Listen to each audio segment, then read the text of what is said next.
ئەوە دەبینن میدیای کوردی زۆر بەدەگمەن زۆرینەی دەمانچیان هەڵکەوت کە سەر بە ئەردۆغانین پەیوەندیان هەر لە ئیسلامیەکان بە تایبەتی یەکگرتو دەوڵەشی زۆر خەتەر دەبینی. مرتەزقەی ئەردۆغانە هەر بە ئاشکرا دیارە دیفاع لە ئەردۆغان دەکەن، دیفاع لە جۆلانی دەکەن و دژی ڕۆژە ئەوان زۆرینەیان بە تایبەتی بەشش زۆر لە هەوادارە هیچ شەرمیان نییە، دەشێت بتە بەدیلی پارتیگوێچێتی. بەهەرحاڵ NRT ئۆپۆزیسیۆنە شاسوار دەبینی و کۆنتڕۆلی کردی و ڕێگانادا نێچیروان هەروە پارتیش ئەوە هەر ماڵی بارزانی یعنی دەستکەوتەکەیان لەوەیە تورکیا بە هێزبی نەک لە هەواسبی. بەڕێزان ئەو ڕووداوانە چ پیشان دەدا؟ یەک با بێن لەسەر ئەوە بڵێ ئیمام ئۆغڵۆبۆرجی لە ئەکرەم ئیمام و سەر و شارەوانی ئەستەمبۆل لە هەموو هەڵبژاردنەکانی چەند ساڵی ڕابرد دووسێ هەڵبژاردن کرا کە جارێک دوو جار کراوە گوتی فێڵ بۆ نازانم چۆ هەلەی بردەوە. ئەوە بردیەوە لەش گەورەترین شارەوانی و تەحەدای ئەردۆغان دەکە کە و دیکتاتۆرانە زۆر پێ تێگەچن و هەموو ئەگەرەکان ئەوەیە کە ئەو جارە بەلای کەم 20 پۆینت لە پێش ئەردۆغانیش دەبیت کە خەڵک زۆر لە ئەردۆغان پەستە بەسەر کابرەشی بەهێزی نەبوو. 2023 ڕێیان نەدا موئامەرەیان لەسەر ئەو کاتیش ئەکرەم ئیمام ئۆغڵۆ کرد هەستا ئەو ژنە میراڵ ئاکشنەر هەبوو ژنێک بوو و عادیا بوویتەوە لە حزبی مەهەپا کە هاوپەیمانی ئەردۆغانە معارەزە هاتە ناویان تێکی بەردانلۆ هەموو بەرەی ئۆپۆزیسیۆن تێک بەردا ڕێگرت کە ئەکرەم ئیمام ئۆغڵۆ خۆی هەڵبژێر 2023 هەستان کەمال کلیشداریان هەڵبژار کە کەسێکی لاواز بوو دۆڕا لە بەرامبەری لەبەر ئەوەی میراڵ ئێکشنار کوڕەکەی لە گەندەڵی تێئەڵا بوو وتیان ئەوەی گەورە دەکەن ئیتر ئەو دەورە تەخریبیان پێدی دوای انتخابات چوو دانیشت وازێنە منافسە چارە ڕێکابەریتی ئەو تۆمەتانەی لەسەری دروستکراچە یەک گوایە تەسویری کردی لە شەهادەکەی بەشەشی وە لە منافسەی ناوە خۆیان بەڵام ئەو ڕووداوە 35 ساڵ لەمەوبەر ڕوویدایە 11,000 تەلەبەش وەکویان کردیە دوای 35 ساڵ هەستانە ئەوەیان کردێ لۆ لە کاتێکدا و نقطەکەەوە بە لە جامعی ویسیتی وەربژی وەرنەژێت چۆ لە جامعی ئەمریکی لە قۆبرس شادە ساڵە خیندیتی هاتیەم تەوازنی کردیە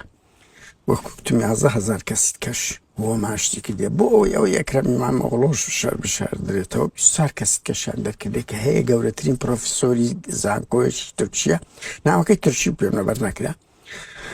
دەرکرا بوویتەوە خەریزی سانەوی یعنی ئەڵێ قەشمەریاتە کەس نازانی چارەنووسی لە شەهادەش ئایندە بەرەو چێ دەڕوا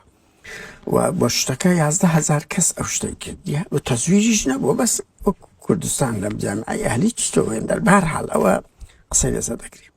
دوو گوایە پەیوەندی لەگە پەککە هەیە ئەی هاوار نقطەکەش هیچ بەڵگەچیوان نییە لە کاتێکدا لەگە پەککەشوا لە ئاشتیت هەیە سێ گوایە مافیا و ئەسابەیە گوایە مافیا و ئەسابەیە لە کاتێکدا مافیا و ئەسابە لە تورکیا تەشەنە بەکەیف خۆی ئەو کابرای ڕکابەری ئەردۆغانە کو دەویری ئەو هەموو شتێک بکە گوایە 13 ملیارد دۆلاری دزیە لە کاتێک ئەڵێن بودجەی ساڵانەی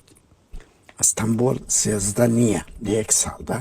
و ئەو کابرای دەزانێت شەڕێکدایە ناوێری خۆی لێ بدە بەو دوو ساڵی ئەو پەرێکە 26 ملیارد دەبی هەمووی بردبی دوای ئەو هەموو خەرجی شارەوانی ئەستەمبۆل بەهەرحاڵ مەهزەلەیەکە ئەردۆغان وەکو ڕکابەرێکی خۆی گرتیی بەرینادا هەوڵ دەدا وەکو دیمەرتاش لۆ بەرەی کوردی وسکت کردیە جارێ بەرەیەکی وسکت کردی کاتەسەوە دوو ئەگە ترامپی قسەی کرد پێچێ هەندێک وعدە وەودی پێدرابی سێ دەزانی معارەزە ناوە خۆیان مشکلیان هەیە 5-6 حزبن ضعیفن بەهێزنین بەهێزترینیان ئەو حزبەیە و ئەو کابرایش لە ناوە خۆی مشکلیان زۆرە لە بەرەی کەسێکی زۆر بەهێز و کاریگەرە چوار ئێران ئەگەر بڕوخێ ئەردۆغان ناڕوخێ یان بگۆڕێیان لە ئێران بدەن ئەو باش دەزانێت پێدەچ تۆقیی ئێران بی بێتە پێش ئێران بێتە پێش ئێخۆ غەرب و ئیسرائیل ناتوان دوی لە یەک وەختی گۆڕانکاری بکەن یەکشتەکەن و پێیشیان بە ئەردۆغانە لەبەرەوەی ئەردۆغان لەگەریان دەبی لۆ لێدان لە ئێران لۆ زۆر بەڵێدان و لە سووریا شێشتا ئامادەکاریان نەکردێ بە دیلی جۆلانی دروست بکرێت تا ئێستا هەمووانە لە بۆ ئەردۆغانی خاڵی پۆزەتیفن کە دەمینێ بەڵام چی لێ دەکەن ماندی دەکەن وەکو سیارەك زارشکەش باسمان کرد دەڕوا بەڕێوە سیارەکە داژوا بەس نازانی هەموو بڕگەکانی پشتەوە شل بوویتەوە لە پڕەت دەکەویت ئامادەی دەکەن لۆ ڕوخان یان پەرتبوون یان لاوازبوونی تورکیا. دوو اقتصادی تحتیم دەکەن وەکو دیتە دەنگۆ هەیە. من لە ئاوێ نەمدیت نازانم بڕۆ بە ئەڵێ لەو ماوەنە بۆرسەی ئەستەمبۆل 100 ملیار دۆلاری زەرەر کردیە. بە قسە خۆشە لەو تورکیا ئێستا لیرەی تورکی 3800 خاڵیشیت کە کێشەی ناوە خۆی لۆ دروست دەکرێت. کۆمەڵێک لەوانە پیشان دەدا کە یعنی لە ئێستا بەس ئیشی ئێستا دەکرێت ناڕوخێندرێ ئامادە دەکرێت، بەڵام بەغەربیش ناتوانێت ئێران و تورکیا لە یەک وەختی لاواز بکە یان بگۆڕێ. ئەوە دەبیت بۆ کورد قازانجەکە لەوەی دژمنی کوردن. دەوڵەتە دژمنانەی کورد لەو چرکە ساتەی وە کەچینە ناوە خۆی سەدا مشکیلەیان هەیە، ئیشیان لەسەر لاوازکردنیان دەکرێت. ئامانجەکەش چی هاوڕێن چاوی گەشی کورد نییە. هەزار جارە بڵێ ئامانجەکە یەک خاڵە کە هەوڵ بدرێ هیچ دەوڵەتێک لە ئیسرائیل لە منتیقەی بەهێزتر نەبی. هەر ئەوەیە قسەی کۆتایشمە ئەوێ شەرم بکەن هەندێک لەو ئیسلامیانە بە تایبەتی یەکگرتو بە ئاشکرا نەشەرم دەکە لەگە ئەو ئەردۆغانەی کە 22 ساڵە بە ئاگر و ئاسن لەگە کورد دەجوڵێتەوە. ئێستا شاتە گفتوگۆ هەم لەژێر زەختی غەرب و ئەوانەیە کە هاوچەشەی منتیقە دەگۆڕێ، هەم لەبەر ئیرادەی شۆڕش ژێرانەی خەڵکی کوردستانە. ئەو دان پیانانە هەموو حیزبەکان دانی پێدادنێن. ئەوجا دێن بە ئاشکرا نەشەرم دەکەن دیفاع لە ئەردۆغان دەکەن، دژی جوڵانەوەی کوردن لە باکوور و ڕۆژ ئەوە دیفاع لە جۆلانی دەکەن. ئێستاش جۆلانی و ئەردۆغانیان پێ نەک لە شێخ سەعیدەوە لە بۆ ئۆزەلانی لە بۆ مەزلوم کۆبانی پیاشەریفت ئەوانیان پێسیم بوو، لە ئوسامە بن لادنیان پێسیم بوو، لە